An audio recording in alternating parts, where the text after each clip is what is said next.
네, 추운 날씨는 척추 건강에도 큰 영향을 미칩니다. 특히나 척추관 협착증 같은 경우 더 악화될 수도 있다고 하는데요. TBC 클리닉 건강 365 이번에는 대구 수월 한방병원 이신목 진료원장과 함께하도록 하겠습니다. 안녕하십니까? 안녕하세요. 안녕하세요. 대구 수월 한방병원 진료원장 이신목입니다. 네. 우리가 흔히 살면서 허리 한번 아파보지 않은 사람이 없다 싶을 정도로 허리는 참 우리 고질병이기도 합니다. 네. 두 분은 젊으니까 네. 아직까지 허리는 좀 튼튼할 것 같아요. 어떻습니까? 지금도 아픕니다. 어머, 혹시 지금 허리 아파서 네. 아유, 어떻게 오늘 잘 들어야겠네요. 똑바로 앉아 있어야 될 것 같습니다. 그러게요.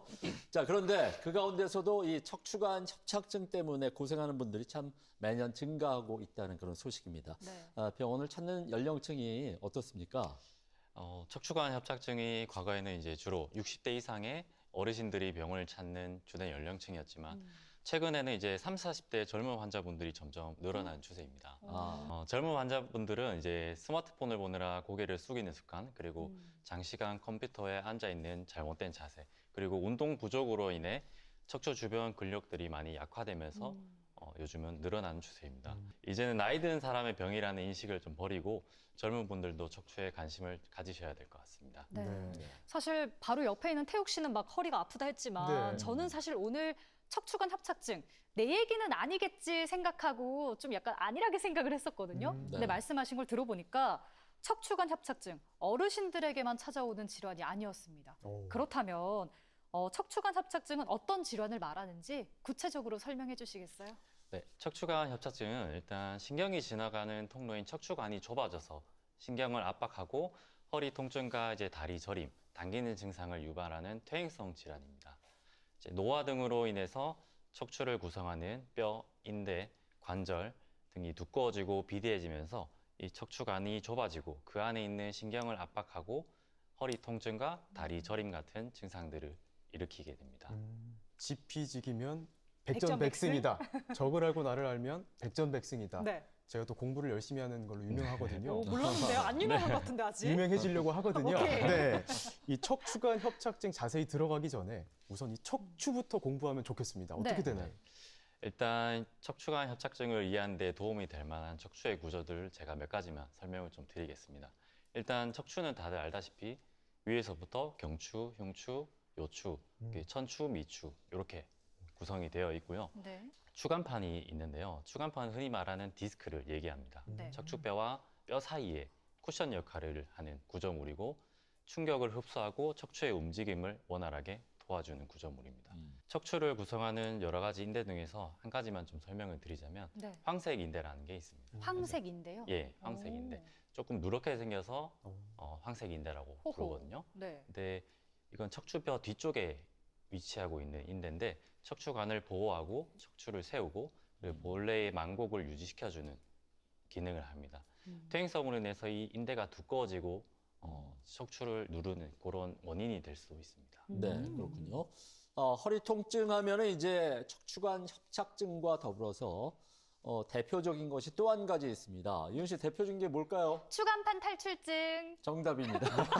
마치 짜고 친 것 같죠? 여기 연구에 다 있습니다. 예. 사실은. 네, 바로 허리 디스크라고 불리는 추간판 탈출증이라고 볼 수가 있겠는데 이 두 질환을 혼동하는 경우가 참 많이 있거든요. 이게 어떤 차이가 있을까요? 네, 추간판 탈중증은 디스크가 터지거나 밀려나와서 염증 반응을 일으키고 신경을 압박하는 질병이고요.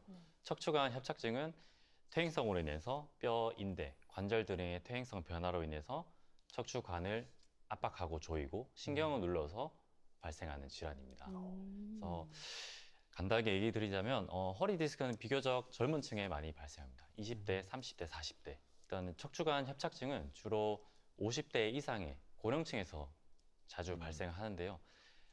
이제 허리 디스크랑은 다르게 허리를 뒤로 젖힐 때 통증이 심해지고 반대로 허리를 약간 숙이면 통증이 좀 완화되는 그런 증상이 있습니다. 네, 그런 증상이 있군요.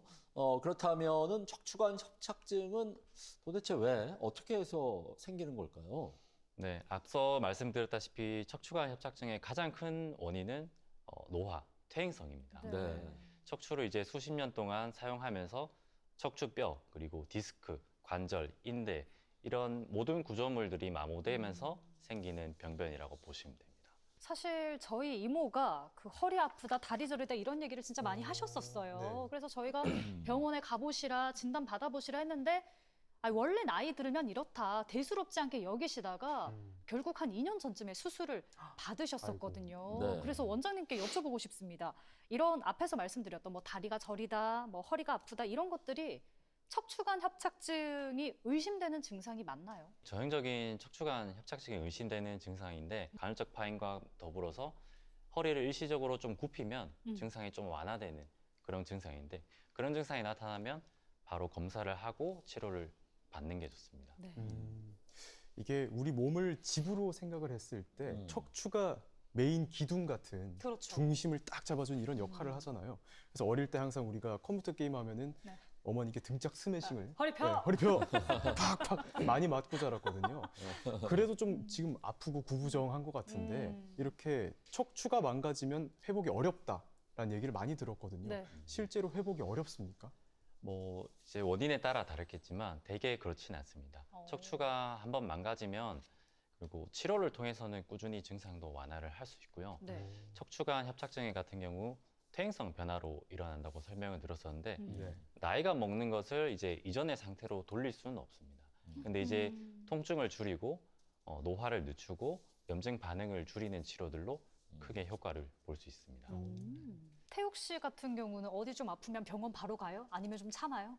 좀 참는 것 같습니다. 저도 가기 그렇거든요. 귀찮기도 하고, 맞아. 네, 좀 안 가게 되는 것 같아요. 저도 그래요. 네. 그래서 좀 걱정되는 게 초기 증상을 방치해서 이 병이 또 악화가 될 수가 있잖아요. 네. 혹여나 이렇게 되면 우리 몸에 어떤 신호가 오게 될까요?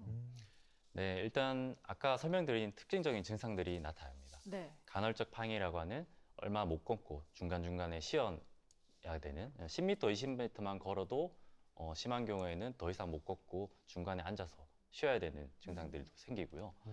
또 심한 경우에는 하지 쪽, 이제 종아리, 발목, 무릎까지 또 엉덩이 서해부를 따라서 넓은 범위의 감각의 이상이라든지 저린 느낌이라든지 더 진행됐을 경우에는 관략근 장애도 나타날 수 있거든요. 그래서 서해부 쪽에 감각 이상이나 관략근 운동 기능, 근력 소실도 나타날 수 있습니다. 네.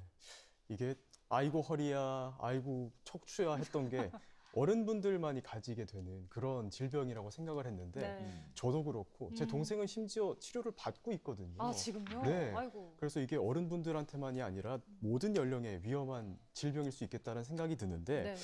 이 척추관 협착증도 다른 질환처럼 이 합병증이 있겠죠? 척추관 협착증의 합병증은 삶의 질을 현저히 떨어뜨릴 수 있습니다. 첫 번째로 만성적인 통증, 그리고 만성적인 통증으로 인해서 오는 우울증도 생길 수가 있습니다. 지속적인 통증으로 이제 활동이 많이 위축되고 수면 장애라든지 우울감까지 유발이 될 수 있습니다. 그리고 두 번째로 자세 변형 및 2차 관절 질환도 생길 수 있습니다. 아프기 때문에 통증을 피하기 위해서 허리를 계속 굽히는 자세가 굳어지면 무릎이나 고관절, 다른 관절들의 무리가 가기 때문에 2차적인 관절염도 유발이 됩니다. 네. 그리고 세 번째로 척추관 중앙의 신경다발이 마미총이 심하게 압박을 받으면 소변이나 대변을 보기가 힘들어지는 배뇨, 배변 장애가 같이 발생할 수 있습니다. 네. 척추관 협착증이 워낙에 강도 높은 그런 퇴행성 질환이기 때문에 치료를 위해서는 필수적으로 수술도 필요하지 않을까 싶은데, 근데 우리가 보통 생각에 허리에 손댄다는 게 썩 내켜하는 그런 일은 또 아니거든요. 네. 네, 그래서 정말 말씀대로 이게 수술 없이 치료가 가능할지 참 궁금합니다. 네, 대부분의 환자분들은 수술 없이 치료가 가능합니다. 오. 한방 치료는 통해서 이제 좁아진 척추관을 넓히는 수술 대신에 네. 신경을 압박하는 주변의 염증이나 부종을 좀 제거하고 척추를 지지하고 있는 근골격계의 기능들을 강화해서 신경의 기능을 회복하는 데 초점을 두고 있습니다. 네. 그리고 한방에서 하는 치료들은 뭐 약침 치료, 침 치료, 한약 치료를 통해서 추나요법으로 척추의 구조적 압력을 줄여주면 충분히 통증이 조절되고 보행 능력을 회복할 수 있습니다. 초기부터 적극적인 비수술 치료와 생활 습관을 관리하는 것이 중요합니다. 네. 지금 방금 전에 한약 얘기를 해주셨는데 한약만으로 뭐 치료가 가능하면 얼마나 좋겠습니까? 네. 근데 이 한약으로 치료가 가능한지요? 네. 100%다 치료할 수 있다고 말씀드리진 못하지만 네. 한약 치료는 이제 척추관 협착증 치료에 굉장히 큰 효과를 냅니다. 네. 일단 근본적인 환경을 개선하는 매우 중요한 역할을 하고요. 네. 적절히 약물을 배합해서 신경을 압박하는 주변 염증과 부종을 제거하고 근육과 관절, 인대 등 주변 조직들을 강화할 수 있는 치료를 병행합니다. 그래서 한약 그리고 단독으로 치료한다기보다는 다른 침치료나 약침치료를 병행해서 할 경우 효과가 훨씬 더 좋습니다. 네, 그런데 척추관 협착증에 쓰이는 이 한약이 결국에는 보약일 것이다. 이렇게 추측하는 분들도 계신데 원장님 네. 이게 맞는 말인가요? 그렇진 않습니다. 음. 척추관 협착증 치료는 보약이 아니고 치료약으로 들어갑니다. 물론 이제 한약에는 우리 몸의 전반적인 기능을 높이는 이제 보약도 있지만 네. 네. 척추관 협착증의 치료에 쓰이는 한약들은 단순히 몸을 보호하는 걸 넘어서 명확히 치료 목표를 가지고 처방을 하게 됩니다. 네. 이렇게 한약도 좋은 효과가 있고 이렇게 치료할 수 있다는 말씀을 디테일하게 해주셨는데 네. 침도 가능하다고 하셨잖아요. 오. 네. 침 치료는 어떻게 진행됩니까? 네, 아까 말씀드린 한약과 더불어서 침 치료는 척추관 협착증의 핵심적인 비수술 치료법 중에 하나입니다. 한약이 몸속의 근본적인 문제를 해결하고 전신적인 회복을 돕는다면 침 치료는 좁아진 척추관 주변의 조직과 신경에 나타나는 증상들을 직접적으로 빠르게 개선하는 역할을 합니다. 네. 침 치료의 효과를 몇 가지만 말씀드리자면 첫 번째로 좁아진 척추관 주변에 긴장되어 있는 근육과 인대를 이완시켜서 신경을 압박하는 요소를 줄여줍니다. 통증을 느끼는 부위와 그 주변 경혈에 자극을 줘서 통증을 줄여주고요. 염증 물질의 배출을 도와줍니다. 그리고 침 자극은 국소 부위 혈류량을 증가시켜서 손상된 조직에 영양분과 산소를 원활하게 공급할 수 있도록 하고 노폐물과 염증 물질 배출을 하여서 이제 부종을 빼주는 효과가 있습니다. 네, 무엇보다 척추관 협착증의 한방 치료에 있어서 가장 대표적인 비수술적인 방법은 추나요법이 아닐까 싶은데 추나요법은 우리가 흔히 잘 알고 있습니다. 침대에 누워서 이제 추나요법 치료를 받게 되는데 뚜두둑 막 소리가 나잖아요. 네, 시원하잖아요. 소리만 들어도 막 이 온몸이 시원해지는 느낌이 드는데 이게 효과가 좀 많이 있나요? 어떻습니까? 네, 맞습니다. 추나요법은 일단 척추관 협착증을 포함한 모든 척추 질환의 한방 비수술 치료의 가장 핵심되는 치료법 중에 하나입니다. 네. 다들 아시다시피 한의사가 손이나 또 신체 일부분을 이용해서 추나 테이블의 보조기구로 환자의 신체 구조에 유효한 자극을 가해서 구조적인, 기능적인 문제를 치료하는 한방 수기치료법입니다. 척추 마디마디의 가동성이 떨어진 부분을 찾아서 부드럽게 움직여주고 척추 관절의 기능을 회복시켜 주변 긴장된 근육을 이완시킵니다. 틀어진 척추나 골반 관절의 미세한 위치 이상을 바로 잡아서 척추 전체의 안정성을 높이고 척추관 내부 압력을 줄여서 신경의 압박을 해소합니다. 이처럼 추나요법은 척추관 협착증 환자의 통증 감소와 보행장애, 다리 저림 등의 삶의 질 개선을 하는데 큰 중요한 역할을 합니다. 네. 네. 사실 저는 추나요법을 진짜 시원하게 받은 적이 있어서 오. 추나요법 하면은 막 기분 좋고 이렇거든요. 네. 근데 이제 또 말씀을 듣다 보니까 이게 어쨌든 힘을 사용해서 뼈나 관절을 교정하는 치료잖아요. 맞습니다. 혹여나 연세가 있으신 우리 어르신들에게는 부담이 되진 않을까 이런 생각을 해봅니다. 어떤가요? 네, 꼭 그렇지는 않습니다. 이제 음. 추나요법은 크게 두 가지 종류가 있는데요.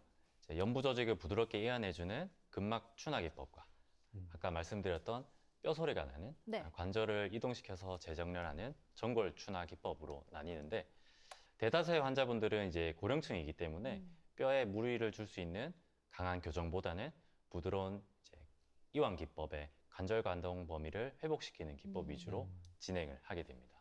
이처럼 추나 치료는 수술이나 약물 없이 신체의 이제 자연 치료력을 높이는 안전한 수기 치료라는 점에서 고령 환자들한테 큰 장점이 될 수 있습니다. 네. 결론적으로 추나요법을 통해서 환자의 상태를 맞게 맞춤형으로 치료의 강도와 방법을 조절할 수 있기 때문에 수술이 부담스러운 고령의 척추관 협착증 환자분들에게 가장 안전하고 효과적인 비수술적인 치료법으로 생각이 됩니다. 네. 네, 이렇게 한약하고 침하고 또 추나요법처럼 음. 시원하게 비수술 치료로 다 되면 좋겠는데 네. 안 되는 경우가 또 있겠죠. 그렇죠. 그럴 경우에는 이 신경이 손상돼서 수술을 해야 할 텐데 그 이후에 또 재활할 때 한방 치료가 되게 도움을 많이 줄 것 같습니다.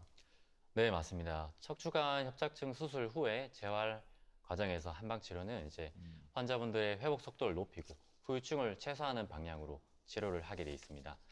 수술은 이제 좁아진 척추관을 넓히는 근본적인 조치지만 수술 자체로 인해서 주변 조직들의 손상과 염증이 발생을 하고요. 장기적으로는 수술 부위 주변의 약화나 이제 유착, 이제 조직이 달라붙는 현상들이 같이 발생을 할 수 있습니다. 또한 침 치료를 통해서 수술 부위의 통증과 경직된 주변 근육을 이완시키고 혈액 순환을 개선하여서 상처 회복 속도를 높여주고요.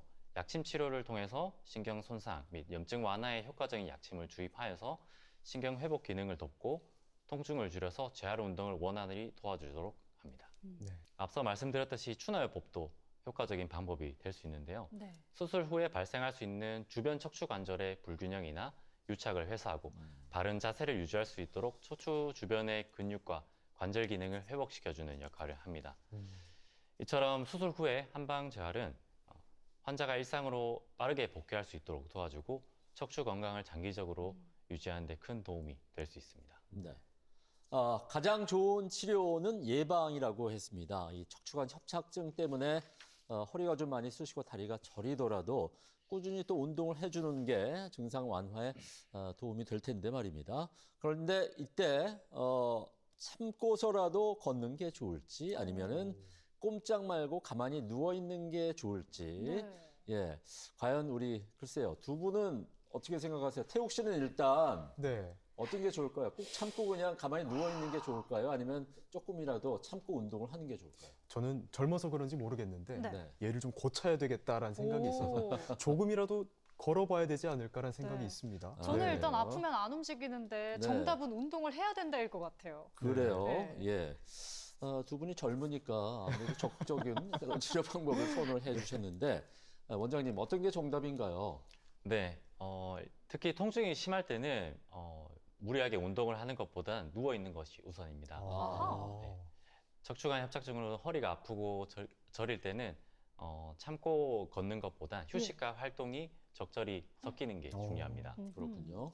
앉거나 누워 있을 때는 척추관이 일시적으로 넓어지면서 신경 압박이 줄어들고 통증이 완화됩니다. 그래서 통증이 심할 때는 활동을 중단하고 운동을 한 컨디션이 되면 적절하게 조금씩 끊어서 걸어주는 연습을 하는 것이 좋습니다. 또 좁아진 척추관이 넓어지도록 무릎을 구부려서 새우등 자세를 취하거나 다리 밑에 쿠션을 깔고 허리를 약간 굽히는 자세가 도움이 됩니다. 통증을 참고 억지로 걷는 행위는 신경 주변의 염증과 부종을 더 악화시키고 손상을 가속화할 수 있습니다. 네. 그리고 통증이 어느 정도 조절될 때 가볍고 규칙적인 운동을 시작하면 좋습니다. 네, 예전에는 척추관 협착증이 꼬부랑 할머니병이라고 부를 만큼 대표적인 노인성 질환이었습니다. 그런데 최근에는 젊은 세대들도 많이 이 병에 질환에 시달린다고 하니까 평소 잘못된 자세나 생활 습관 꼭 잘 좀 체크를 해봤으면 좋겠습니다. 오늘 지금까지 도움 말씀에 수월 한방병원 이신목 진료원장님이었습니다. 좋은 말씀 감사드립니다. 감사합니다.